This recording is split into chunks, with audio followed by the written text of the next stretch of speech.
This money is one portion of the procurement budget of the Egyptian army. And so what happens is American defense companies give their catalogs of products to the Egyptian army. They flip through, oh, that's nice, and I want 10 of those and 20 of those, and good this, and you want us to buy which one? Okay, we can buy some of that too. And so they make a list of things they want, and they hand the list to the US government, and the US government transfers the money directly to the defense companies, who then arrange for the products. That's how that system works. It's a very closed kind of arrangement.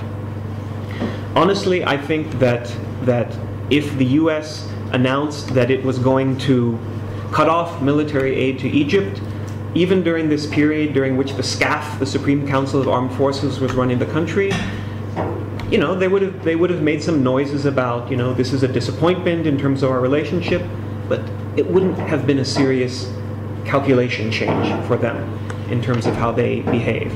And by the way, that money was never, that military aid was never really seriously in jeopardy.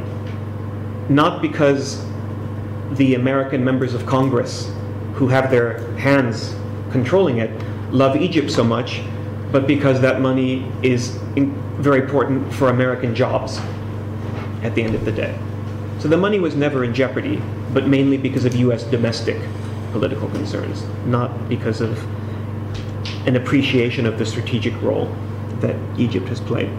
So the second theme is the idea that the United States has very limited leverage and influence, even if it would like to see things go in a particular direction. The third theme that I think the US is coming to terms with is the fact that these changes, although these shifts are primarily changes in the domestic politics of Egypt, Tunisia, Yemen, Libya, inevitably they will also have some impact on the regional and foreign policies that these countries pursue with their new governments. The US will have to come to terms with a shift in the foreign policy of a country like Egypt that for many years acted as a client of the United States in the region, helping the United States to pursue certain agendas. And I think this also speaks to another dimension of these events, of the revolutions, of the uprisings, that the American foreign policy establishment did not quite understand at first. There was always a lot of talk about how, oh, these uprisings were driven by years of discontent with the authoritarianism of the previous regimes. The fact that they ignored their people, treated them like dirt, were not accountable providers of governance and services, did not allow for freedom and democracy, presided over enormous socioeconomic inequity. Right? So people have focused on the economic dimensions of these uprisings and also, at some level, the extent to which these events were about a will, an aspiration for greater freedom. And these are crucially important dimensions of these events, the most important ones. But another dimension of it, arguably, is the presence and a desire for genuine sovereignty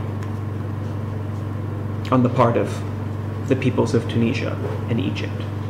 A sense of moving beyond a certain kind of post-colonial politics, right? Where a country like Egypt had been ruled by Britain really effectively until after World War II. And then even once it becomes independent, such is the case for Tunisia, and many other countries in this region, even after they become politically independent, technically, after their European colonial powers have left, they're immediately captured by a new form of geopolitical hegemony, where they're told that they have to choose between being allied with the United States or with the Soviet Union. And you have countries like Egypt that tried to play this very creatively. You know, that was the basis of much of Gamal Abdel Nasser's political persona, that he was able to resist for many years the need to commit to Soviet or US. Obviously his successor Anwar Sadat took Egypt quite firmly in the direction of the United States, and this was just further consolidated under Hosni Mubarak. And many Egyptians, I think, understood this to be the persistence of colonialism of a different sort. With the throwing off of that authoritarian regime, Egyptians now have the possibility to actually exercise sovereignty of a genuine, real sort for the first time. And so one needs to expect that there will be some shifts in how Egypt aligns itself in the world. And I think we're already starting to see this. I think the alarmist, pessimistic assessment of this in Washington, D.C. worries that Egypt will become a close ally of Iran, will begin to partner with other countries in the international community that tend to serve as an obstacle to US geopolitical efforts, such as China and Russia. And indeed, the new Egyptian president, Mohamed Morsi, his first trip outside the region, you will have noticed, was to China and to Iran. But I think he surprised a lot of people in Iran, including the Iranians, with what he said about Syria. And I think this speaks to the fact that, you know, Egyptian foreign policy, yes, will shift. The close alignment to the United States cannot be taken for granted. But, you know, the signs we see so far is that Egypt is still pursuing a pragmatic orientation. There's every reason to expect that a country like Egypt now will be looking to diversify its relationships globally. So of course they're going to be talking to China. Of course they're going to be talking to Brazil, to India, other emerging powers that have the capacity to provide the foreign investment that Egypt so desperately needs to overcome the kinds of issues that the country faces. So the challenge for the United States, which tends to read things in black and white, will be to not get overly worried when Egypt begins to entertain other partners and see this as evidence of Egyptian abandoning the United States or working to undermine US interests. Even as these shifts take place, there's still years of very close working relationships between the Egyptian army and the US military that provide the basis for ongoing elements of security cooperation, for example, although events going on in the Sinai right now challenge some of that to some extent. And then the final challenge, thematic challenge, that the US faces, I think, is the risk of what is already perceived as high degrees of hypocrisy and double standards on the part of US foreign policy increasing even further in the aftermath of these events. I mean, it's long been observed that, you know, the US spends a lot of time talking about freedom and democracy and the need to support those who aspire to independence and democratic government as a core value of US foreign policy, at the same time as the US has supported and given large amounts of money to authoritarian regimes all over the world who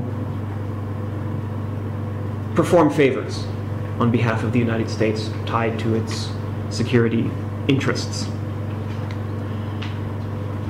The double standard thing that I'm talking about relates to at least a couple of very tangible areas. One is the fact that we are moving into a new era of regime-type divisions in the Arab world, where you will have a number of countries, most notably those who have already experienced transitions, who will be working their way towards something like real democracy, and the United States will be spending a lot of time talking about how much it supports those efforts and is now supportive of democracy in the region after these events, after it's been shown that authoritarianism is unstable over time. So the United States will continue to talk about how much it loves and supports democracy, but then there will be the reality of the Saudi Arabias, the Bahrains, the Jordans, countries like that the United States, for other reasons, will still feel the need to support. So my fear is that this double standard actually becomes even more pronounced now, once you do have a few countries genuinely working towards democracy. And the second tracks me towards what I briefly want to say about US policy towards Islamist groups and parties more specifically.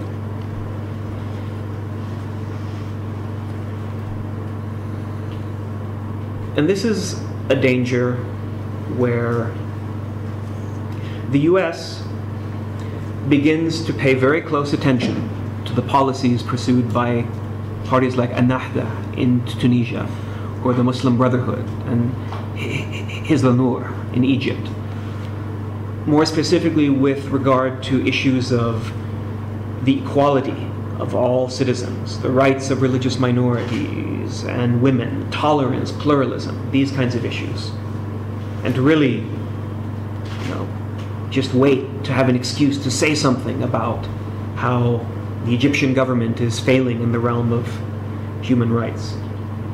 And there have been some worrying signs in Egypt with regard to issues of press freedom and the independence of the judiciary.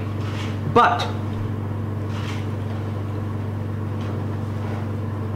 there's nothing that Mohamed Morsi, as the president of Egypt, has done that's fundamentally different in kind than the sorts of policies that Hosni Mubarak pursued. There's no particular policy decision or direction that he's taken since in power that I think can be ascribed primarily to his own political basis in an Islamist party.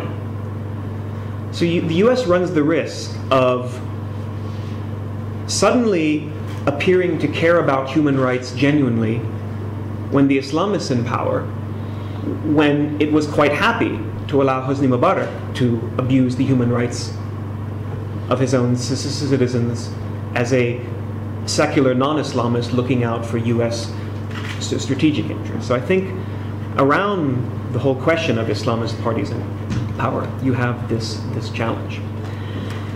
And let me speak briefly before I conclude, because I'm,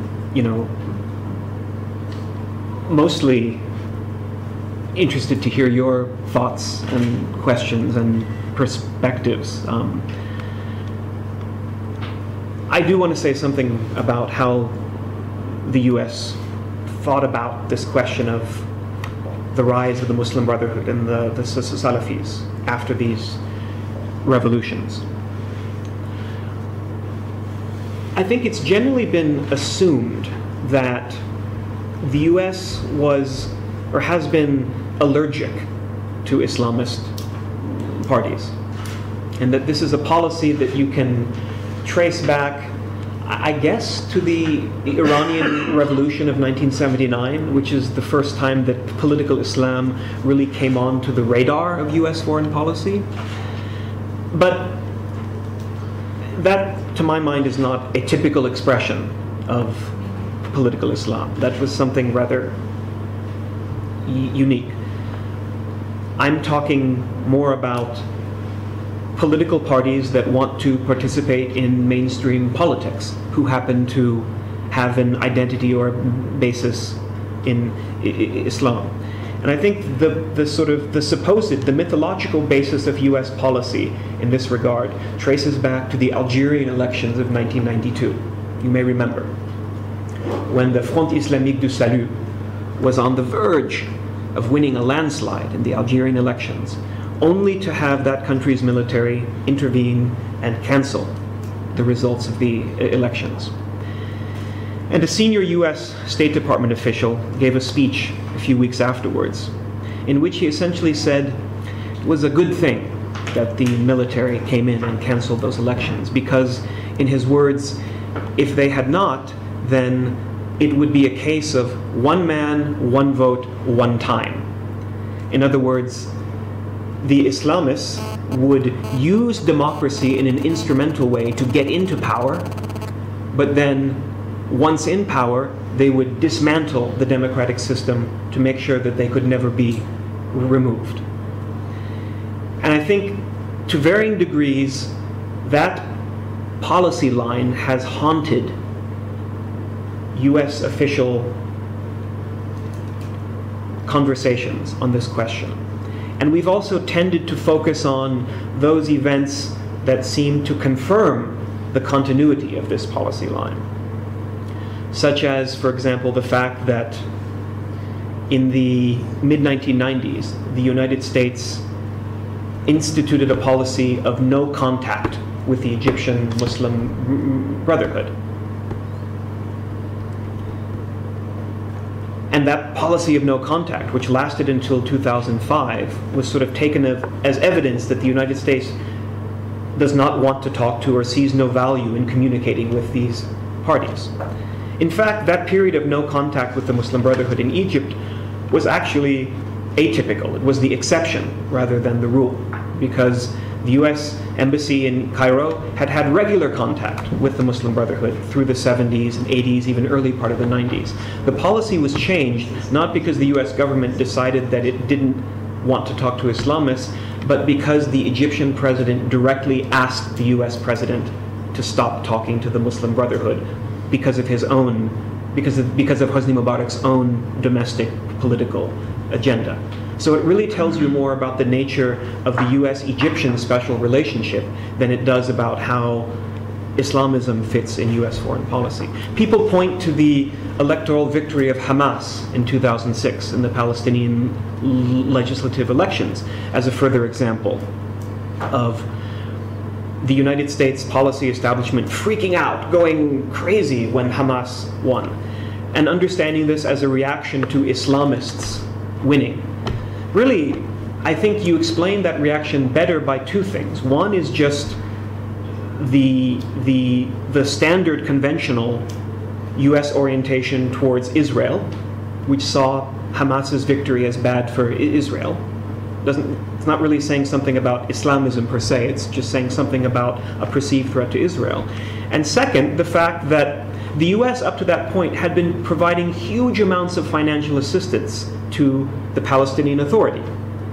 And now the US finds itself in a situation where the Palestinian Authority was about to come under the control of an entity legally designated as a terrorist group by the US government, which means that it becomes very complicated, if not impossible, to continue to provide that financial assistance. And this was, I think, another important dimension of that. Because actually, the reality is that the US has been having regular and fairly routine contact with Islamist parties in the Middle East and elsewhere in the Muslim world for at least the last 15 years. If you think of the Party of Justice and Development in Morocco, the Islamic Action Front in Jordan, the Islah Party in Yemen, PKS in Indonesia, Jamaat-e-Islami in Pakistan. These are all groups that are part genealogically of the modern Islamist Ikhwani trend. Of course, their agendas, their priorities vary considerably from country to country, but these are groups that the US was not only meeting with, but in fact US democracy promotion money used to provide political party training seminars. These Islamist groups were participating in these training seminars for some years. So what I found in government was that the question of US engagement with Islamist parties was not really one that we had to have a serious philosophical debate on, because this was already going on. It was more a question of, with respect to US interests in Egypt specifically, what is the best time and what is the best way to begin a dialogue with these Islamist parties? We frankly ended up having to do much more work on the US domestic side. Right? We spent a lot of time writing up justifications for having dialogue with Islamist parties that were not designed for consumption by our foreign policymakers, who already instinctively understood that there was a new political reality that the US had to come to terms with. We had to talk to these groups. Mainly, we had to convince members of the US Congress, who were in a position to make life very difficult for the State Department, that it was okay to do so. So ironically, we end up writing a policy, a foreign policy with regard to Islamists that's really designed for consumption by American lawmakers rather than by our diplomats, who already knew that this is what they needed to get out there and do. And so we spent the first half of 2011 explaining why the US had to do this to the United States policy machinery. And then the second half of the year, as it became clear that these parties were going to do very well politically, to figure out what an actual strategy of engagement and talking with them and working with them should look like. What should the US be doing in this space? And frankly, I don't think we're still quite there yet. There's lots of communication that goes on between the US Embassy in Cairo and representatives of the Muslim Brotherhood at many different levels, and it escalated very quickly. In July of 2011, it was a great victory to get the junior-most political officer from the American Embassy to have a coffee with the junior-most member of the Freedom and Justice Party. And within 3 months from there, the US National Security Advisor and Deputy Secretary of State were meeting with Khairat al-Shatir and Saad al-Qatatni, the most senior figures in these groups. It escalated very quickly. But to this point, these contacts are still very much at the level of familiarization. They're overly polite, just trying to build trust, getting to know each other. And we're waiting for the real test moment to come. Perhaps we're seeing it somewhat now with respect to the crisis around this film that has in part spurred protests across the region. But I still don't think that the United States has figured out exactly what it wants to get out of working with and talking to Islamist parties, other than the fact and the reality that if you want to conduct policy dialogue with Egypt right now, you have to do it through the Muslim Brotherhood, effectively, because it's the most powerful political actor. But there's still a lot of figuring out of what should we be saying about things like Israel to the Muslim Brotherhood? What should we be saying about religious minorities and women? Should we be pushing hard on that issue? Should we be focusing more on economic questions and get to those issues later? This is still being worked out. And of course, all of this, and this is where I'll stop talking because I've already spent more time talking than I intended to. There's a sense in which the imminent US presidential election is hanging over all of this, in that there's no way the US government is going to do anything particularly innovative and ambitious and creative with respect to the region until after that election. And it will hope that events in Syria don't evolve into a situation that requires a different kind of engagement. what that further evolution would be, I don't know, because obviously it's already very, very bad. I don't know what a further evolution that would really require intervention of some sort would mean, because arguably that's already required in some form. The US is hoping that the conversation in Israel and the calculation in Israel with respect to Iranian nuclear ambitions won't force the US onto a more ambitious and aggressive timeline on that issue than it would like to. And of course, Syria, Iran, and Middle East peace more broadly are, in the view of the United States, inextricably linked to each other. And so there's something of a disconnect in the equities and interests of a country like Turkey in viewing what's happening in Syria and its implications for your neighborhood, and the sets of issues that Washington, D.C. cares about. So it enables Prime Minister Erdogan and President Obama to have their faces looking in generally the same direction on these issues, but I think working with very different sets of constraints and a very different timetable in terms of what might be possible and when it might be possible. So I'll stop here and look forward to your thoughts and comments. Thank you, Hassan. Thank you very much. Really informative for us to hear this talk, and we have not designated any discussant, on purpose, because we believe that this will be, a joint discussion, and I have no intention to play that role. Nevertheless, I would like to say a few remarks. I think one thing I should say that 9/11 was, maybe needless to say, that 9/11 was a big shock for all Americans, and after the initial shock stage, and I was in the United States in the next decade following advanced teaching courses, terrorism and violence, etc. And I observed this shock in my students' eye, but it's waning in a way because the generation is changing. Now we have a new generation who has weaker memory of 9/11 in the classrooms.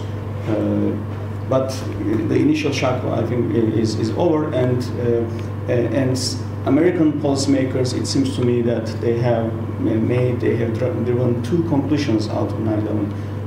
That the United States has to deal with the grievance felt by Muslims in the Middle East and elsewhere. Otherwise, it's too costly for the United States to manage, especially under globalization. It is not anymore manageable. And the source of this grievance is twofold. That's the two conclusions. One is that the Muslims living under dictatorships, they are not happy about their situation. They need to change, and they are angry about these dictators. And most of them, they perceive, rightly or wrongly, they are supported by the United States. And the second conclusion is United States has to do something about how Israel and Israeli-Palestinian question is being pursued by the Muslim world, and that is also another source. I think the Arab Spring is, in a way, is about the first source of this grievance. The change of leadership, the change of or overthrow of dictatorships, and replacing them with accountable leaders, and under democratic or semi-democratic circumstances, which brings another question, which is how to deal with the Islamists, because the Islamists are the ones who benefit from any kind of electoral process. They are the most prepared organization, and somehow the people or the populace electorate like those movements because they delivered them services. They somehow entered into the households of those needy families, etc. We also have a fair share of such movements in Turkey. Sure. But we have not heard much, especially, I think, maybe I'm very pessimistic about this, but I'm quite disillusioned with the Obama administration when it comes to Israel-Palestine question. I know that it wasn't one of his electoral promises. He had other electoral promises, such as closure of Guantanamo Bay prison, etc. But he had spoken about this matter, and he has not delivered what he has spoken, and I think he has succumbed to the electoral process in the United States. And every 2 years, by the way, you have an election in the United States. So election is every 4 years presidential election, but every 2 years midterm elections, etc. So this election cycle is very vivid in the minds of policymakers. Maybe you can take this as a question. Before dealing with this burning issue of Israel-Palestine question, how do you deal with the grievance question, which is the source of anger? I mean, which is our starting point. Maybe I will just use this chance to ask that question, and also I'd like to know when you mentioned that you should not expect anything ambitious in the region from the United States until the elections. Can we expect something about Syria after the elections? That might be another. Okay. The sequence of comments you made prompts in my mind essentially sort of three things that I want to say briefly in response. One is to acknowledge the accuracy of the statement you have made about the immediate effects of 9/11 waning somewhat in the American psyche with respect to a perceived imminent security threat, and even perhaps the extent to which Islam or Muslims are linked immediately in the people's minds to a security threat. But, and in some ways this is even more worrying to me, you've had the rise of a successor discourse on Islam in the United States, which is focused less on the idea that Muslims are dangerous because they might blow things up, which is still there somewhere in the mix, but more this idea that Islamic values and American values are fundamentally incompatible. And so Muslims represent not just a threat to the safety and security of our country, but the things they believe, their values and their worldview are at odds with ours. And so this discourse is being spurred on by those who, tell these bizarre stories about, Muslim Brotherhood-linked movements trying to bring Sharia to the United States. It's just bizarre, to a point where you've had several states in the U.S., like Oklahoma, has passed a law that bans its state laws being derived or influenced by Sharia. It's just bizarre. It kind of speaks to, in my mind, a strange disconnect, and at some level a lack of understanding of what Sharia is in the first place, but almost a sort of lack of confidence in, for example, the U.S. Constitution, which already should work as a pretty effective guard against some of the things that people are worried about with respect to Sharia, and the fact that the U.S. Constitution is already about, I'd say, 90% Sharia compliant. We already have a Sharia legal system in the U.S. for the most part. You can't even say that without, you wouldn't dare say that just because people wouldn't understand what you're talking about. But again, it speaks to a lack of understanding. But there's this other kind of conversation about Islam and Muslims going on that in some ways is more insidious and more dangerous to my mind. And this recent film controversy is one expression of it.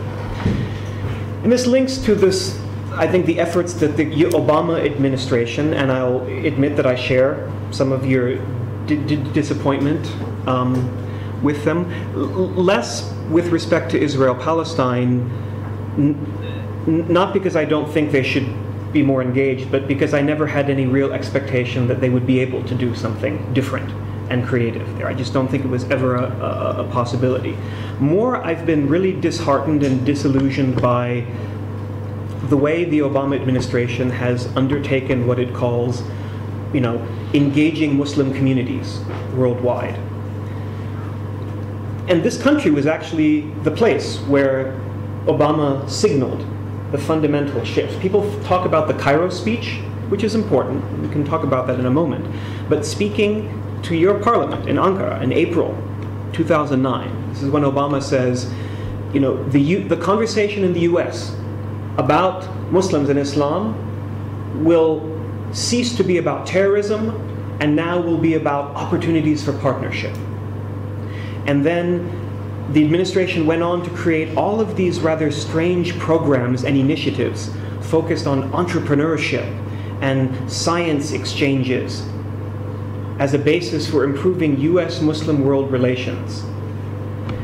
And what I don't think they were aware they were doing is the following. They thought they were somehow normalizing relations with Muslims around the world. But what they were doing is reproducing the idea that there's something different about Muslims. The US foreign policy has never had a specific policy towards some religious group. It just is historically unprecedented. And during 2009 to 2011, the US was dangerously close to having something like policies and programs focused on Muslims, defining people by their religious identity rather than by what countries they are citizens of, which is the traditional basis of US foreign policy. So suddenly Indonesians, Turks, Moroccans get transformed into Muslims for purposes of running these programs. And it caused some confusion on the part of people in these countries who actually liked the content of the programs.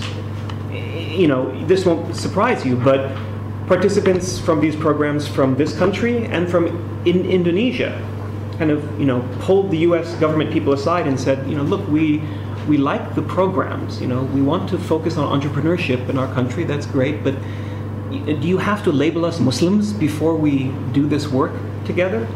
So it was thinking about normalizing US relations, but in fact it was reproducing the idea that there's something distinct and separate about Muslims that mean they have to be handled in a particular way.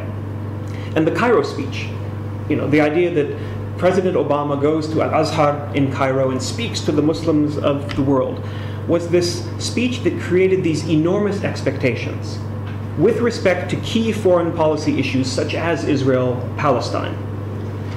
But then there was nothing in the way of substantive follow-up. If you ask the US government about, what about following up on the Cairo speech? They will tell you, oh, we did lots of things. We have dozens, hundreds of programs coming from the Cairo speech, focused on education and entrepreneurship and science. And there came to be a complete disconnect between people living in Muslim-majority countries who wanted to continue to have a dialogue with the US about Israel-Palestine, about support for authoritarianism, about the role of the US in regional conflicts, and the US government that wanted to talk about entrepreneurship and cultural exchanges. Disconnect.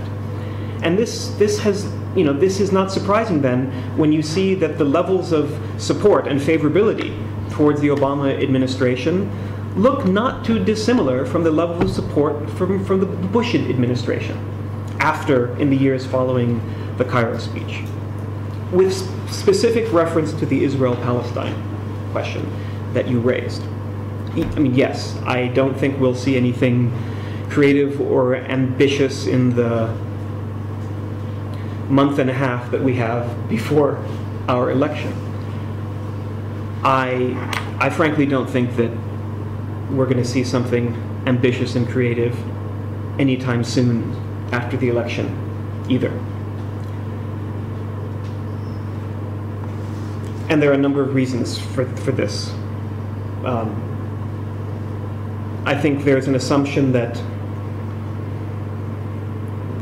the issue with Iran, the direction of that needs to be clarified first, because any work going on in the Israel-Palestine reconciliation space would inevitably be derailed or heavily affected by what happens there, but also because the configuration of domestic political players in Israel and the Palestinian Authority right now, I think, is one that makes progress in this space very, very difficult.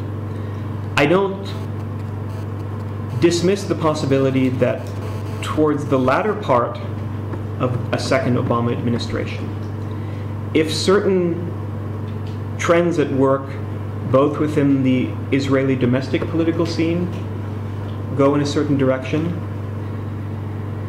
if the reconciliation, apparent reconciliation between Fatah and Hamas becomes something meaningful, then I think there's the possibility of something. The only glimmer of hope that I've seen on this account is that it used to be that, if you brought up to a US government official the idea of US having dialogue with Hamas, you were just laughed at dismissively. Don't be crazy. What are you thinking? What's wrong with you? How would that even be possible? I mean, the idea of dialogue with the Egyptian Muslim Brotherhood, believe me, was hard enough during certain periods. As I was leaving government, for the first time, I saw people starting to get themselves in a mindset that recognized that a normalization of the political dialogue with Hamas on the part of the United States is something that we would need to begin getting our heads around. Not with the idea or assumption that that would start happening anytime immediately soon, but a year or two or more down the line, this is something that would have to happen. I wish I had something more optimistic to say. I'll make it more optimistic. If you would like to see a reversal in this, in the wrong direction, the Romney administration will push that button. There will be no dialogue whatsoever. You'll love Obama in retrospect. I was doing research as he was talking. The Romney administration is out very far in the front right now. Really pushing a hard nationalist line, very, very U.S. nationalist line. So, I think it's reasonable you're dismayed with the Obama administration, but I think you haven't seen the alternate swim that he's got. He's swimming against a very strong nationalist current, which doesn't just affect the United States, it affects most countries, but in our electoral system, it's really strong in the Republican Party. Although, Jack, arguably, I'm going to read you what Romney said today. No, I discount anything Mitt Romney says right now, because Mitt Romney, as we know, will say anything to get elected, right? He's trying to fire up a certain base that he thinks he needs to turn out. If you look at the foreign policy people around him, they're pragmatists at the end of the day. And arguably one could say that a Benjamin Netanyahu would be willing to do business with Mitt Romney on this issue in a way that Netanyahu is just not willing to entertain it with Obama, given what he's decided Obama is about. Now, that's not to say that Romney in power would end up finding himself under pressure to reappoint certain neocon-oriented figures into key positions, or that his foreign policy would be shaped more by the base. But if you look at the people around him, if you read his orientation more from the people he's surrounding himself with rather than his day-by-day statements, then I'm not as pessimistic about Romney in power as I'm not hoping for it, mind you, but I'm not. Well, I think this is a historian versus a political scientist. Yes. I do think the narrative that he comes in and will dominate his presidency. Yes. We have seen the wars. Yeah, no, you'll see a return to Bush 1. That's what I think you'll see. Great, that's what we need. No, seriously. No, That's what Bush we need. 1. Bush- Sorry, Bush 2, first term. Okay, sorry. Okay. Bush okay. 2, first term. Yes. I thought you meant Bush 1, which No, would Bush be great. First term of Bush 2. Yeah. I think it's I got it. But Bush II's second term is more realist in orientation. Because he had to run again. He can't run again. That's a key factor. He can't run again. Reagan too was a lot more realistic, a lot more pragmatic than Reagan 1. So he can run again. He's thinking of legacy. They change, and in fact, you might remember that Obama's overheard whispering to Medvedev that I'll be able to do a lot more in my second term because I won't have to run again.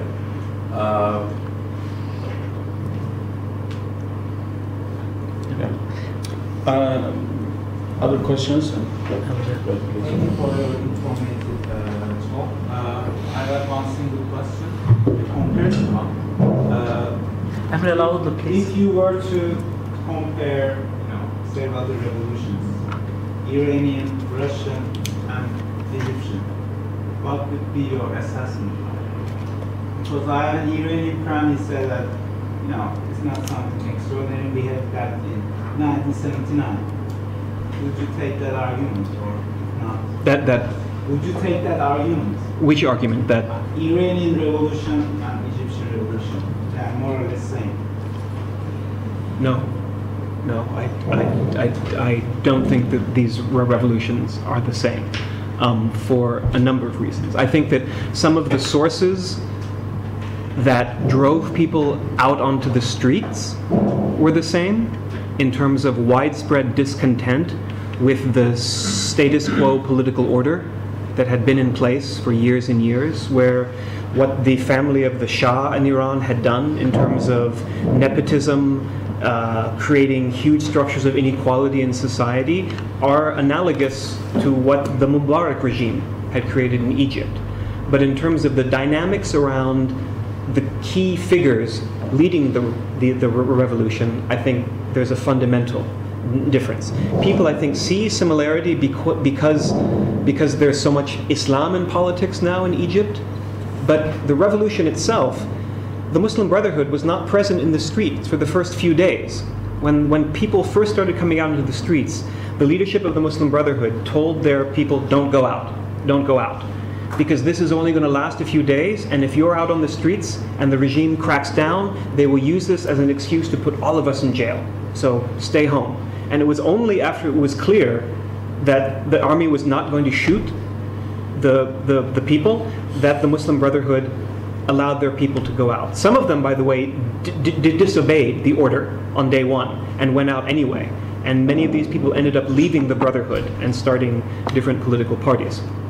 But there wasn't the same leadership key figure that Ayatollah, Grand Ayatollah Khomeini was able to play. You don't have that analogous figure. Now, we know that after the revolution was successful in Iran, over the course of the next year, the clerics, the conservative core of the clerics, turned against anyone, even fellow clerics, who are opposed to their particular vision.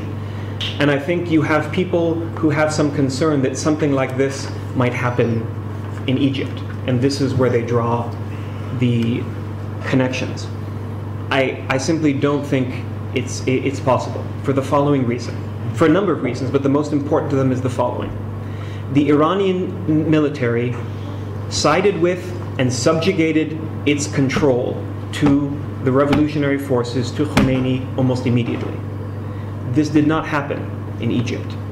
And I think even the appearance of it happening last month, when Mohammed Morsi dismissed the SCAF and fired Tantawi, I think there was much more going on than that. I think this was the conclusion of a long period of dialogue and negotiations between the Brotherhood and the army, in which they came to an understanding, where the army said, okay, we will now withdraw, and you will really be in charge, but you have to understand that there are limits.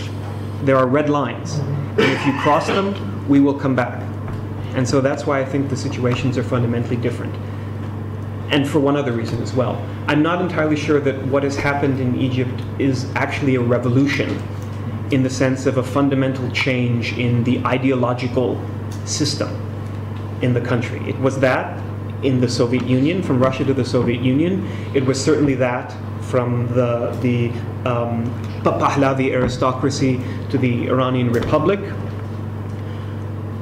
I'm not sure that we've seen a regime change. I'm not sure that we've actually seen a revolution in that full sense of the term in Egypt. And Morsi is the 5th president that even tells that it's not really, a change at all. Yes. There's a continuation. Yes. We have actually Abdurrahman here from Egypt. He's our student in the MA program. Would you like to add some of the insight that you, because he's just arrived? Well, I think that the lecture was very informative. We may agree on some points and of course disagree on other points. Inevitably. But if you have certain questions, I can reflect on them, but it's mainly the concept of the Arab Spring, as we viewed it, it was totally out of the context of what happened in Egypt. Yes. We were not in the spring, Yeah. we were in winter. Yes. Even politically, it was not just overnight that we overthrew the regime. No, actually, I was at Tahrir Square from day one. Alhamdulillah, I have this. But we didn't go down the streets because of only changing the president. We wanted to overthrow all the system, all the social system, all the cultural system, everything. We were angry with everything. Not angry, but meaning mad. No, but we had problems with everything that was going on in Egypt. And we were very optimistic at the beginning, but after that, of course, I'm a political science student. I was not that optimistic because I knew that at the end of the day that there is the military and that there is the regional and the international context that will to a very extent limit whatever change may happen. But as you said, I agree very much on this, that it was not a complete revolution, or maybe it is not the revolution that classic political literature speaks about. It's not that revolution. It's another revolution, or maybe it's a phase of a revolution that may continue another time, or it's just a phase for something that will emerge later. And also one of the main things that we had in our minds and in our hearts at the first day of the revolution, that it was not ours solely.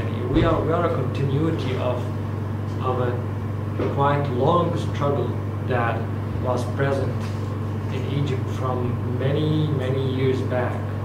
So we are not considering ourselves heroes or some guys who did something extraordinary or something like that. No, we are just a continuity of the struggle of people of Egypt to find freedom and to seek dignity and to pursue justice as they should be. Can I ask though? I'd be very interested to hear. What is the main point where you disagree with my analysis? Not to combat, but just to hear a different perspective. Logically speaking, one of the main points is that the ideological issue, that there was no ideology. Well, this was one of the main points. I wrote it. I participated in different conferences after the revolution inside and outside Egypt, as an academic guy and also as an activist in the revolution. One of the main things concerning this point, well, we did not neglect our ideologies. Of course, we were Tahrir Square, a liberal with a leftist, with an Islamist, and and let me tell you, most of them, the majority were Islamists actually. Some liberals and very few leftists. And the most important thing is that we did not neglect our ideologies, our backgrounds, yet we transcended these ideologies to fulfill a common dream, a common goal. Yes. This is the thing. Yes. And also, the moment of the revolution is not the moment of the activists or ideology, it's the moment of the people. Yes. It's rather the moment of the people, and this is the most important thing.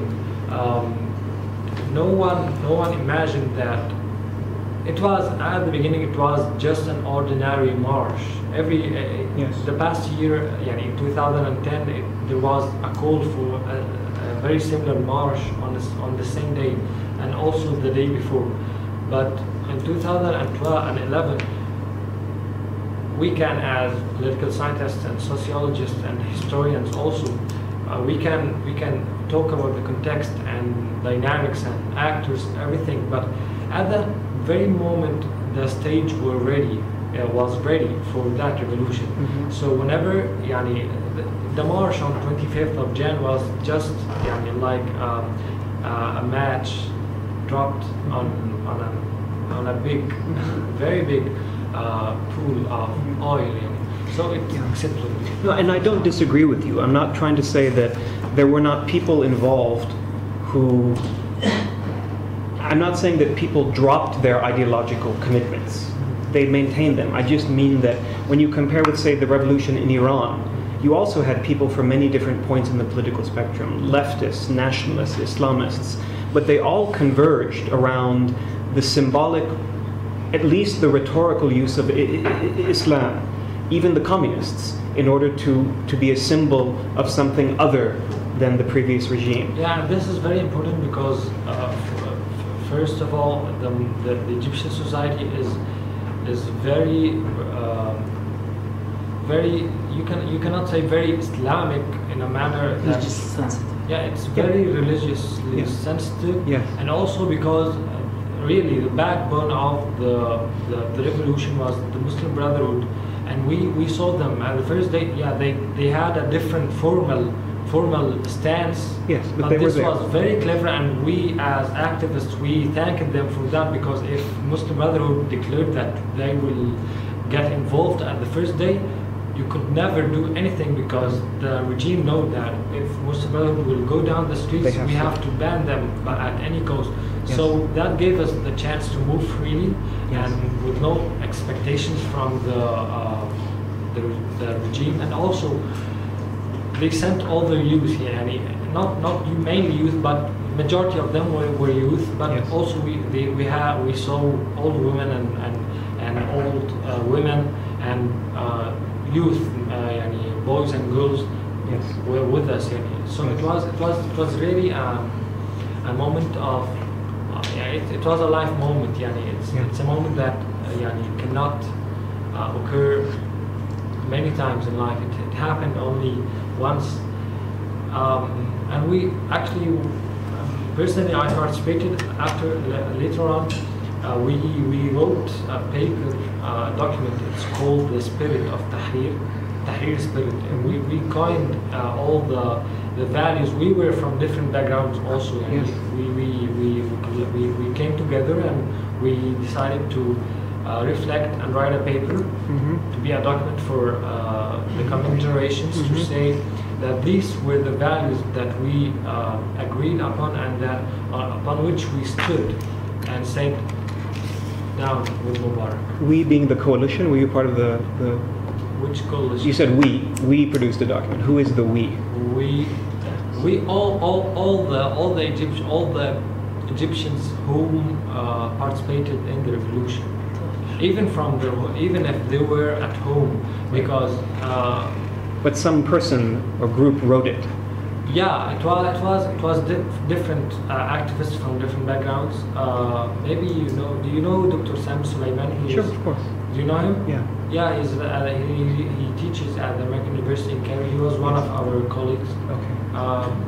we were different group, yani, from There were many different groups doing these things, so I just was trying to figure out which one you we were had kind the of... groups, leftist, and we had nationalist, and we had Muslim Brotherhood with us, different people from different ages, and we met several times, several meetings, and we wrote down that, and it maybe if I found the translated edition, maybe I can forward it to you. بالعربي كمان كويس. You know Arabic? Okay. Yeah. They translated into the Hebrew Teatral. Yeah, we have so we have early reservations. Okay. Let's hear from a lady, one of you. Yeah. Please introduce your... Hocam önce kendilerini tanıtsalar. Can you introduce yourself? Dr. Elif Ertem from Yıldız Technical University, Department of Political Science and International Relations. Great. If I'm not wrong, Peter, you told that actually the United States still has a limited power of leverage in the Middle East. So in this respect, can we consider that it was a big surprise for the United States to see the Arab Spring? Was it a big surprise for the US as well? Or Yes. was it something expected? No, it was... The leftist groups in Turkey actually have a tendency to show everything as a plan of United States.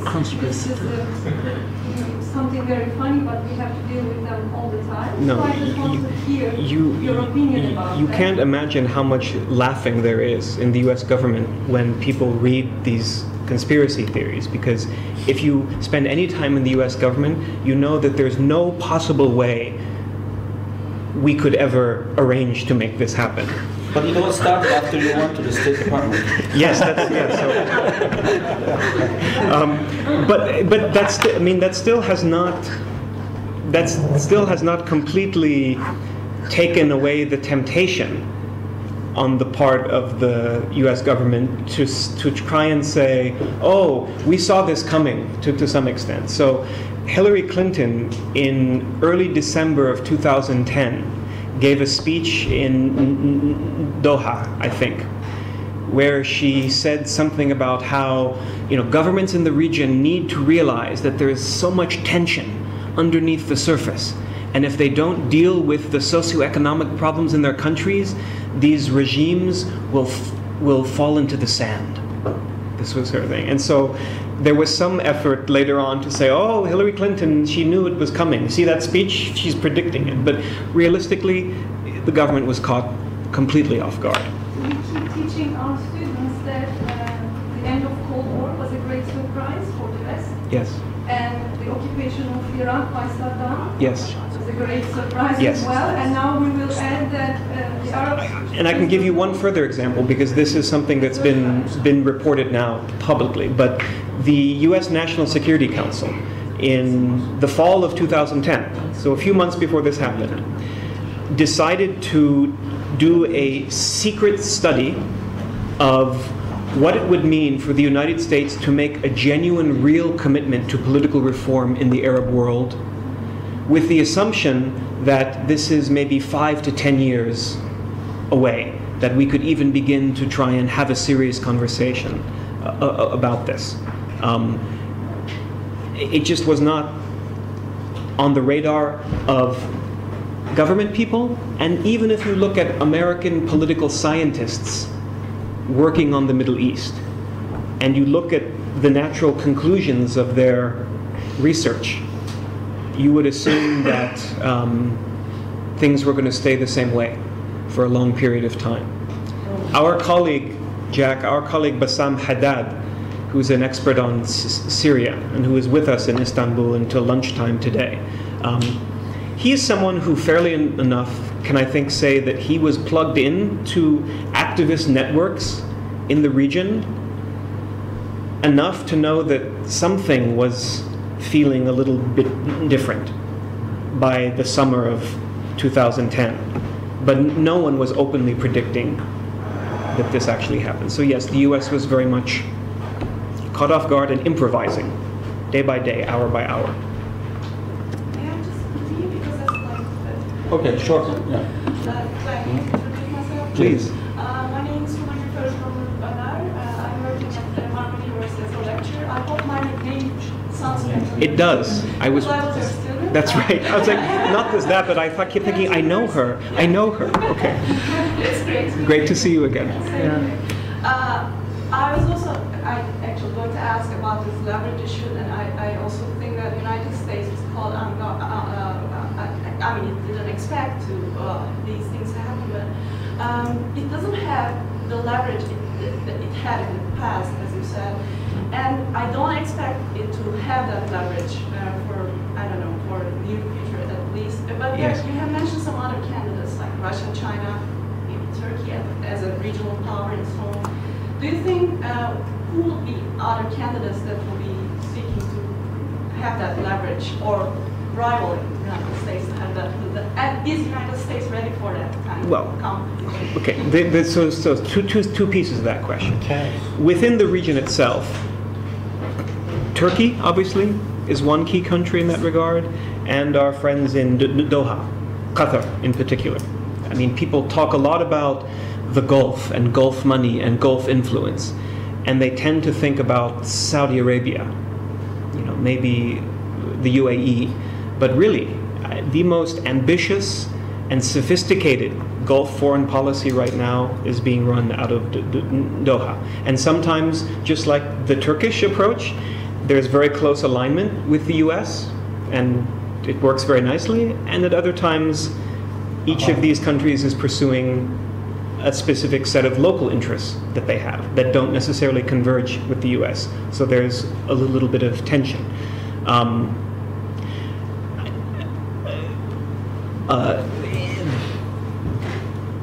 I don't anticipate that China, Russia, India, Brazil will be, you know, major regional powers in the Middle East. I don't think that they even have this aspiration. Turkey and Qatar, it's a different calculation. It's their area. Rather, I think we should just expect to find the countries that have experienced transition, particularly those that were closely tied to the United States, to be actively seeking partnerships with these countries, as well as continuing their relationship with the United States. Now, whether the United States can accommodate itself to this new reality, which was the second part of your question, is a different kind of issue. My experience in government was that it was very easy for the United States to pay lip service to the idea of new partnerships and multilateralism. But when it comes down to it, the impulse is still to be in control. And so I think that if the United States, I don't think that the United States influence in this region is just going to go away completely.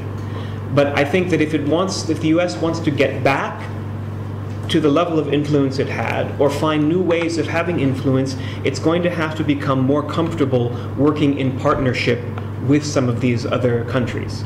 Even working in partnership with countries that we already think of as being its close allies. In Western Europe, for example. You know, in theory, there should have been a very closely coordinated US-European response to the Arab uprisings that would take their resources and their relationships and their access and ours and put them together to have much greater impact. But I can tell you, there's been very little meaningful coordination, even across the Atlantic.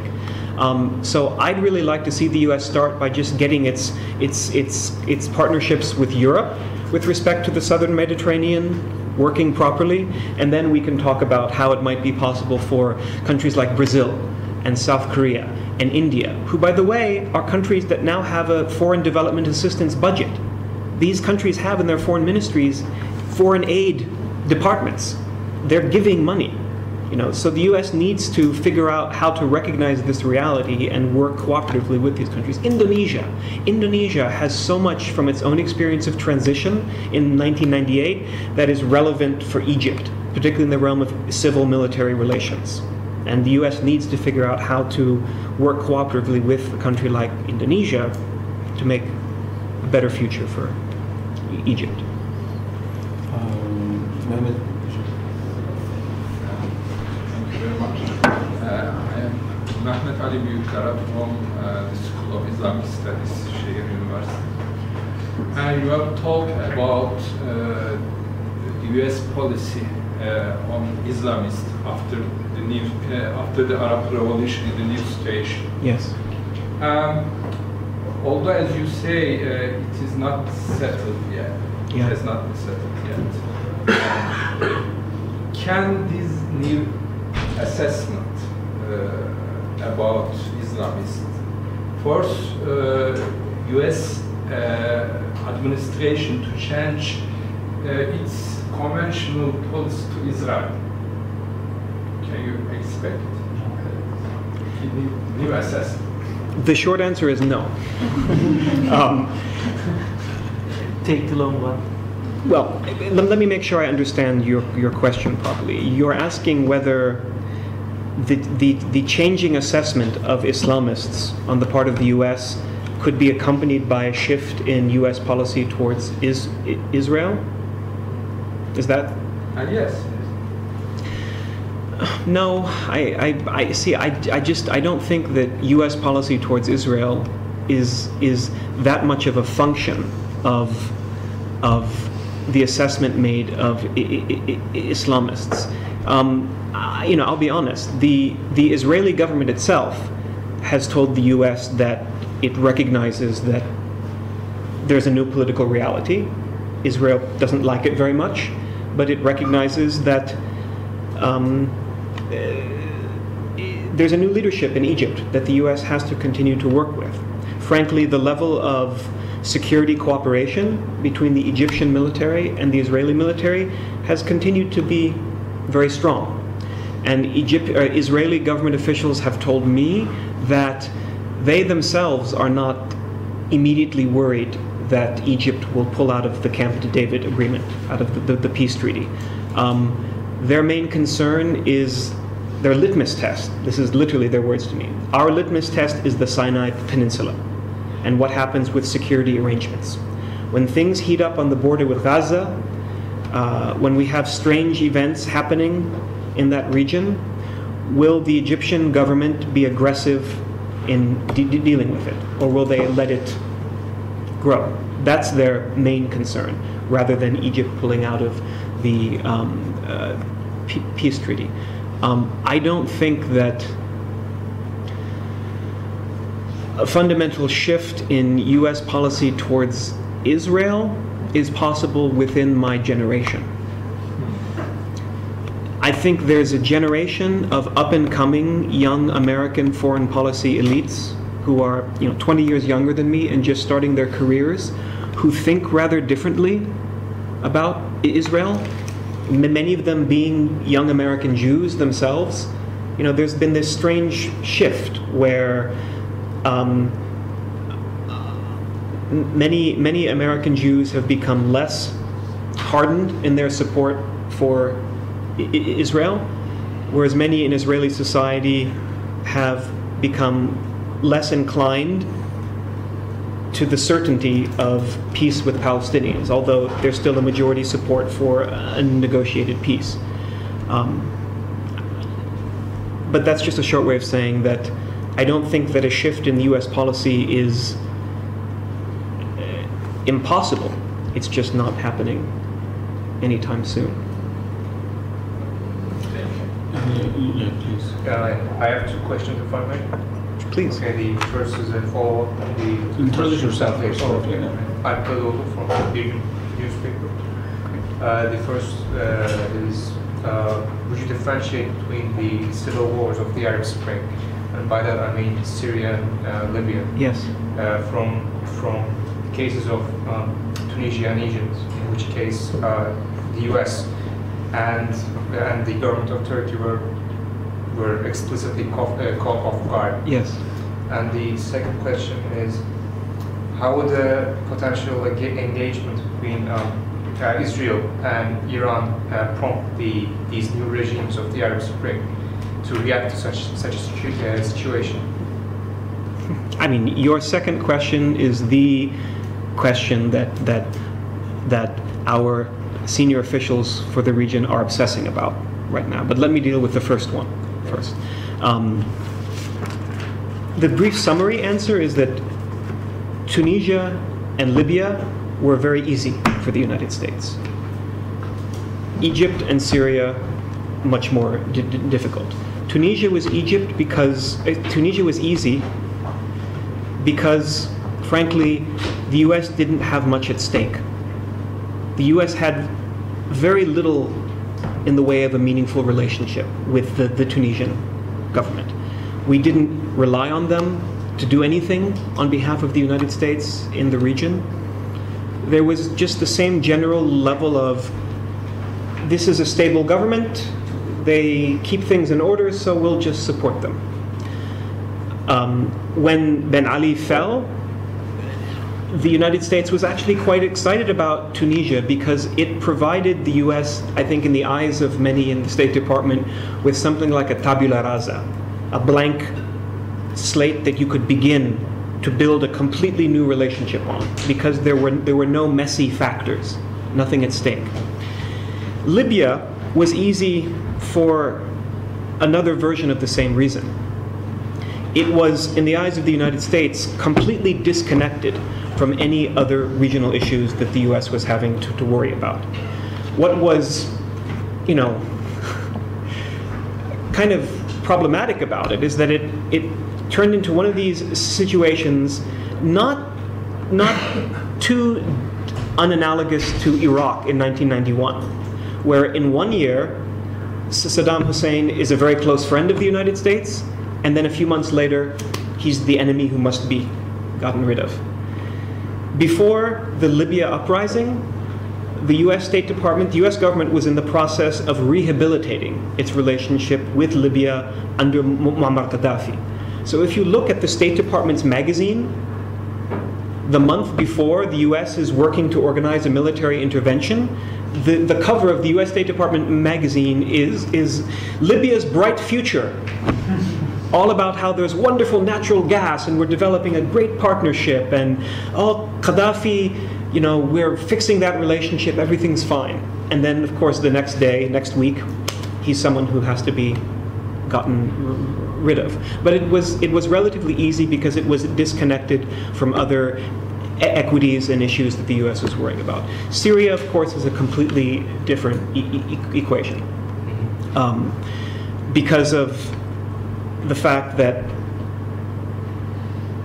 most directly because of the extent to which it has close connections to Iran, and how US policy towards Iran is in part a function of what happens in Syria, not to mention Syria's ability to cause problems for the United States in the broader space of Arab-Israeli stability.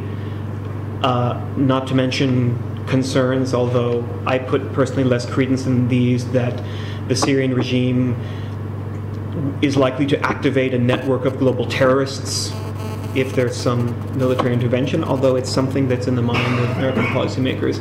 It's a very different set of, it's seen in a very different kind of way, even though on the face of it, you have the same thing. A domestic air force using its planes to kill civilians. This happened in Benghazi, this happened in Aleppo. So on the face of it, you have the same factors, but the US response is fundamentally different to it for the reasons, you know, that I outlined. Second question? Yeah. Second question? Yes. Well, Israel, Iran. How would the governments react to such a situation? I was hoping you'd forget that, and I would have to answer it. I have to say, so these governments, I think, are hoping that this doesn't happen, so they don't have to deal with it. I think that they would, at the end of the day, do as much as possible to stand aside and remain disconnected from it. I do not think that they would rush to Iran's support. There's every reason that you should expect that.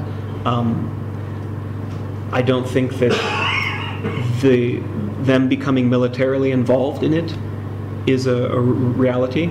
I think they would worry about it from the point of view of managing the internal protests that would inevitably ensue, In a sense, their response to it, I think, would almost be more focused on its implications for their domestic law and order and public security than for their foreign policies. We're all hoping that it doesn't come to this. Hi, Talha, how are you?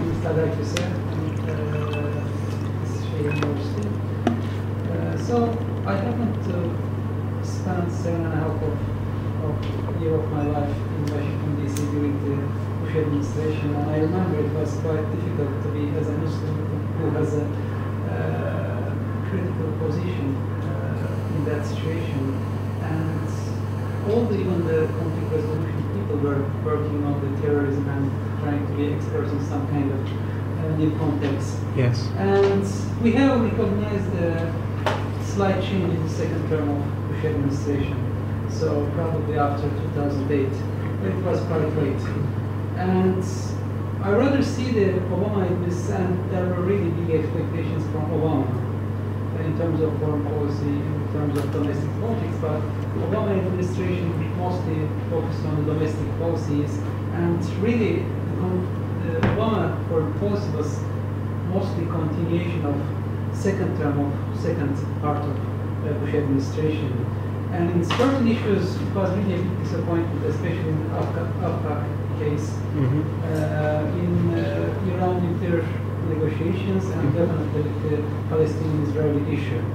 So Obama, I think, wanted to do something with regard to the Palestinian-Israeli issue, but he couldn't because of the domestic constraints. But do you expect any major change in Obama's foreign policy in the second term?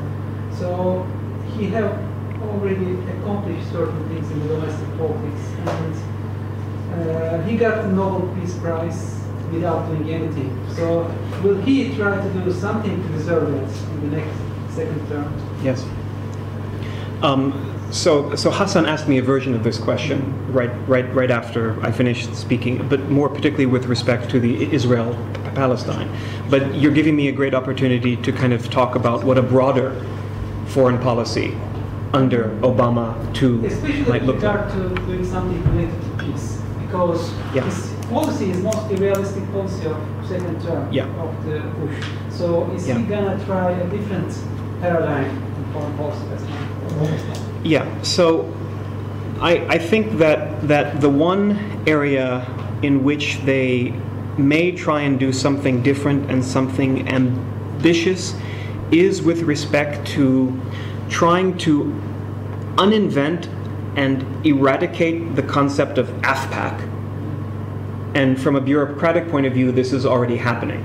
This office of the State Department that Richard Holbrooke used to run, the office of the Special Representative for Afghanistan and Pakistan, as if these two countries, have to be dealt with as a single unit. They're already taking the people who were in those offices and putting the Afghanistan people on the Afghanistan desk and the Pakistan people back on the Pakistan desk. And I think there's finally a realization that all of the challenges that the US faces in South Central Asia at the strategic level is a function of a broader set of conflicts in the region, more specifically between India and Pakistan. That there's no way that the US request to the Pakistanis to stop making things difficult in Afghanistan, to stop providing support for the Haqqani network and LET and these other client groups that the Pakistani intelligence provides varying types of support for. There's no way that Pakistan is going to do this unless there's some effort made at reconciliation between Delhi and Islamabad. So the one glimmer of a conversation about a broader regional peace initiative that I've heard some talk about is with respect to South Asia, certainly not with respect to Israel-Palestine. I also think that one of the centerpiece big picture shifts that Hillary Clinton has been talking about in recent months is the idea of the United States doing what they call an Asian pivot, which sounds like some kind of dance, I guess. I'm not entirely sure what to make of this, other than to think of it as a recognition on the part of the United States that there are a number of countries that are economically and strategically important in East Asia, particularly, well, not just East Asia, Greater Asia, India, China, South Korea, the ongoing relationship with Japan, that will need to be an important focus of U.S. foreign policy. But I think also built into this Asian pivot idea is the notion of trying to, create some stability in South Asia, and particularly Afghan Pakistan, by not building in those countries and helping it stick, but creating pressure on those countries from the greater Asian region. So that's the only effort of this scale that I have heard some talk about. One last question. I have 4. Cool. ABCD. Cool. Let's do it. My name is Yekta Zulfikar. I'm just starting the MA program in Poli-Sci International Studies at Taylor University. Great. I graduated from UNC Chapel Hill, again from International Studies and Poli-Sci. So, I have 4 questions, but seriously, 3 of them are like one-liners, and then the last one is big, I guess. Okay. So I'll start with the easier ones. Good. One is, do you think there's any possibility of a revolution happening in Iran, since they had the Green Revolution for a while? You call that an easy question? Yes. The second one is, we know the view on Americans is obvious in the Middle East. They're like the big bad wolf, and they're little piglets, which is not a very good. No, but that's analogy. okay. But anyways, what is the view of Europeans in the Middle East? The view of Europeans in the Middle East? Yes. Yes. Okay. How are Europeans seen? Got it. Yeah. In the Middle East? Third one is why is Israel so important for America? This is another easy one? A strange definition of easy. And then the fourth one is, could you just talk about Syria a little bit? How do you classify what's going on there, and what do you see? Syria? Syria. What do you see for its future? I hope Luna is around. We had Syrian students, but I'm not sure that she is here. No. Yeah, let me start with Syria just to get it out of the way. And inevitably disappoint you, because I don't have anything insightful or optimistic to say about it. There is, I think, an interesting disconnect between, say, how Washington and Ankara are thinking about Syria right now. This country is facing a number of quite immediate issues with regard to the influx of refugees and the instability and cost associated with it, not to mention the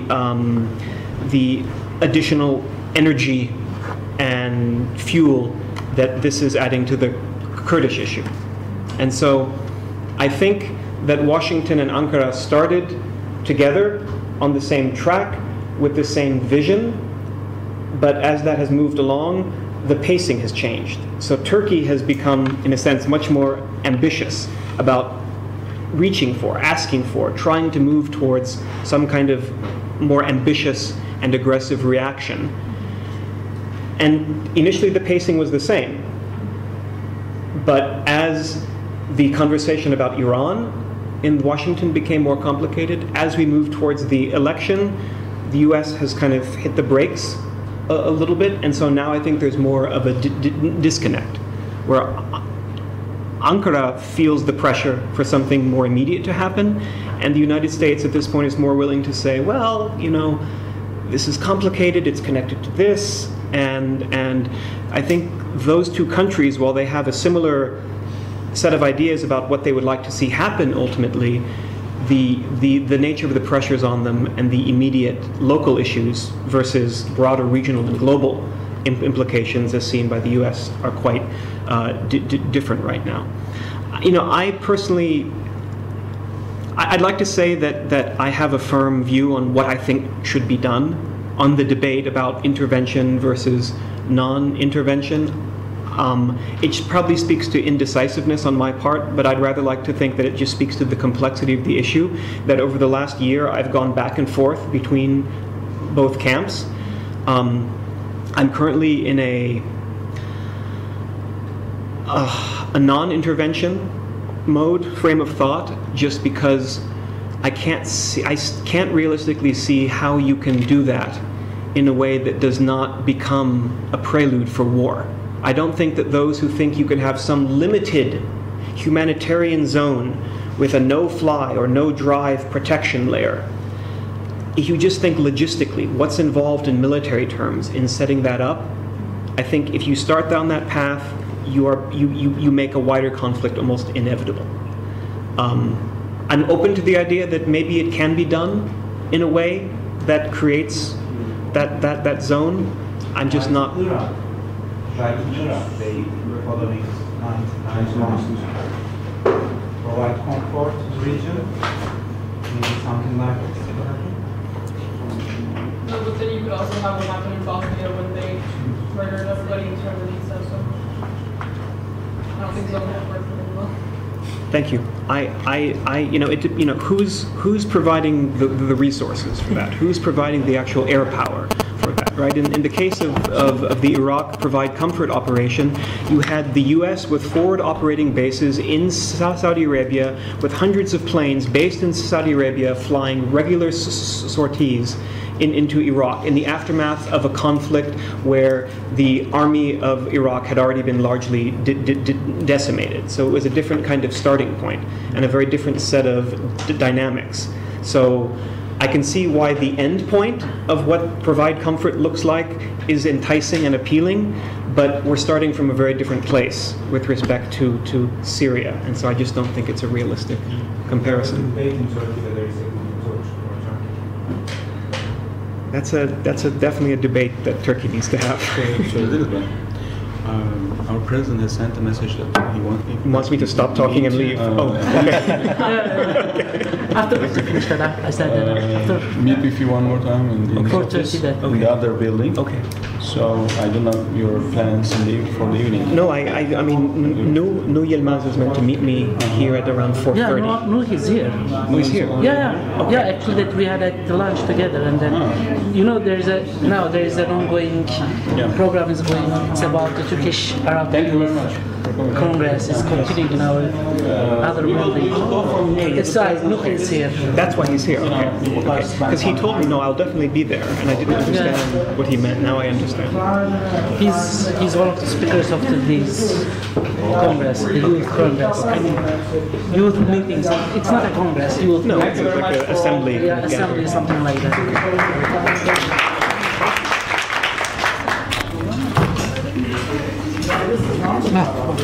But we have no chance to mind. I'm Zafar from the department. Peter, so glad to meet you. Thank you very much. So where do we go now? Now the next building, the main building. Olanaklar falan güzel. Bir de biz Marmara'dan falan gittince insan böyle tabii ki yani moralini bozuyor ya. Yok ya. En temel binada zaten bir tane tuvalet var. Tuvaletlerin kapıları kapanmıyor.